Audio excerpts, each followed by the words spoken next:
বাংলাদেশের রাজনৈতিক যে বলয়, এই বলয়টা আসলে তার কাছেই তার ক্ষমতা রাখতে চায় এবং তারা চায় না এমন কোনো শক্তি মাঠে বা কমিশনে বা সংসদে আসুক যেই শক্তিটা আনপ্রেডিক্টেবল এই অর্থে যে তাদের কন্ট্রোলের মধ্যে নাই। এই শক্তিটার মধ্যে কারা ইনভলভ? প্রধানত বাংলাদেশের যারা সুপার কর্পোরেট অলিগার্ক এবং যারা ব্যবসায়ী বড় বড় গোষ্ঠী আছে, সেই সাথে এখানে সিভিল ব্যুরোক্রেসি আছে, আমলাতন্ত্র, এবং সাথে মিলিটারি ব্যুরোক্রেসিও আছে। এই যে পুরো সেটআপটা, এটা হচ্ছে বাংলাদেশের একটা অন্ধকূপ। এই অন্ধকূপ থেকে বের হওয়ার জন্য বাংলাদেশের মানুষের একটা 53 বছরের একটা লড়াই আছে। হয়তো আমাদের এই লড়াইটা করতে হয়েছে কখনো ভোটের জন্য, কখনো স্বৈরাচার হটানোর জন্য, কখনো মিলিটারি শাসন হটানোর জন্য, কখনো আমাদের করতে হয়েছে ফ্যাসিস্ট হটানোর জন্য। কিন্তু এটার মূল যে থিমটা হলো যে এই যে একটা অসীম গোলকধাঁধায় বাংলাদেশের জনগণকে বেঁধে ফেলা হলো, এই গোলকধাঁধা থেকে আমাদেরকে বের হইতে হবে। এখন দেখেন আমাদের দেশের রাজনীতিবিদ, অনেক বড় বড় রাজনীতিবিদ, অনেক বড় বড় দলের আছেন, তারা এখনো তাদের যে স্পিচ ডেলিভারি সেগুলোতে এখনো দেখেন যে কি ধরনের ভূমিকা পালন করছে। এখানে আপনি দেখবেন যে কোনো দলের কোনো ভেদাভেদ নাই। এখানে জেনজি, আমরা এটাকে বলেছি জেনজি রেভলিউশন।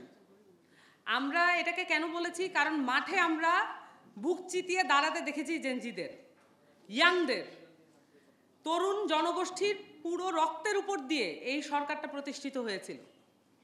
কিন্তু আমরা অবাক হয়ে লক্ষ্য করলাম এখন এসে এই জেনজিদেরকে এক ধরনের ক্রিমিনালাইজ করা হচ্ছে।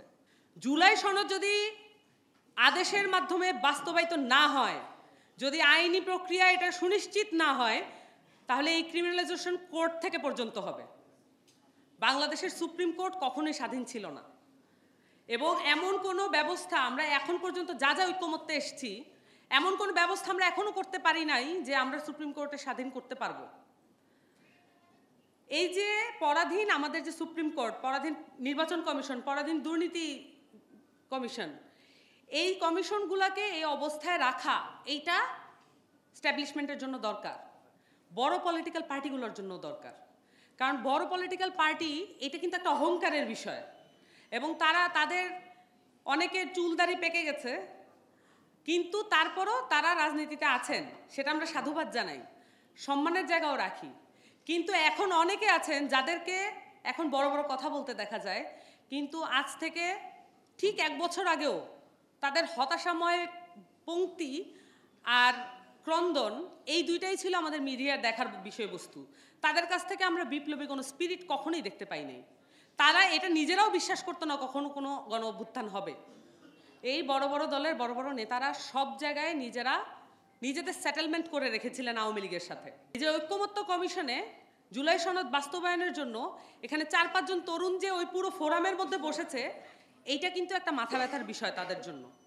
এবং তারা তো এখন 3 বছরের কথা বলেন, কিন্তু আমরা আমাদের যতদিন জীবন, আপনারা ভুলে যাবেন না, আমাদের শৈশব কৈশোর আমরা পার করেছি ফ্যাসিস্ট আমলে। আমরা শুধুমাত্র আমাদের পুরো কৈশোর এবং আমাদের পুরো ইউনিভার্সিটি লাইফ আমরা স্বপ্ন দেখেছি কিভাবে এই হাসিনা ফ্যাসিস্টকে আমরা কিভাবে হটাবো, এই ফ্যাসিবাদী কাঠামো আমরা কিভাবে পরিবর্তন করব। আমরা হাসিনা তো হটাই না এই জন্য যে আরেকটা ফ্যাসিস্ট এসে তার জায়গা পরিবর্তন করবে। এইটা ভুল করার কোনো কারণ নাই যে একটা পাওয়ার থেকে আরেকটা পাওয়ারে ট্রান্সফার হওয়াই এই গণঅভ্যুত্থানের লক্ষ্য ছিল। এইটা এই জায়গায় নিয়ে যাচ্ছে আমাদের পুরাতন রাজনৈতিক দলগুলো। তাদের সেই বুদ্ধিবৃত্তিক মেকানিজম নাই। তারা অনেক ভালো করে ঘুম থেকে ওঠেন, ভালো করে ঘুমাতে যান, নিয়ম মতো চলেন, কিন্তু তারপরও তাদের এই বুদ্ধিবৃত্তিক ক্যাপাসিটি নাই এই যে বাংলাদেশকে নতুন একটি সামাজিক এবং রাষ্ট্রীয় কাঠামোর মধ্যে দিয়ে নিয়ে যাওয়া, এই ক্যাপাসিটি তাদের নাই। এই কারণে তারা যেটা করেন, তারা নিজেদেরকে এমনভাবে পোট্রে করেন যে তারাই সবচেয়ে বেশি কনফিডেন্ট, কিন্তু এই কনফিডেন্স ধুলোয় মিশে যাবে যদি তাদের বিরুদ্ধে আবার জনগণ রুখে দাঁড়ায়। আপনারা কোন ধরনের নির্বাচন চান? আমরা তো জানি এখানে নির্বাচনে কোন ধরনের নেতারা জিতে এসেছে। করাপ্টেড, খুনি, দালাল এবং সেই সাথে রিল খেলাপি, এই হচ্ছে আপনার নেতারা, এবং এদেরকে দিয়েই বাংলাদেশের এই প্রাক্তন পলিটিক্যাল পার্টিগুলো চলছে।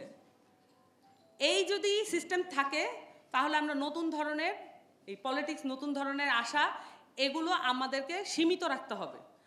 কিন্তু এই জায়গায় আমাদের যে একটা নতুন রাজনৈতিক দল, তাদের যে ফাইটিং এটা আপনারা দেখেছেন, তাদের যে স্ট্রাগল এটা আপনারা দেখেছেন। পুরো ঐক্যমত্য কমিশনে এনসিপি তার যে জায়গাটা এটা সমুন্নত রেখেছে। আমরা শুরুর দিন থেকে এখন পর্যন্ত বলে আসছি গণপরিষদ নির্বাচন হচ্ছে বাংলাদেশকে উত্তরণের একমাত্র পন্থা। সেটাতে তারা ঐক্যমত্য হয়েছেন ঠিকই, কিন্তু লিখতে দেননি আলী রিয়াজকে।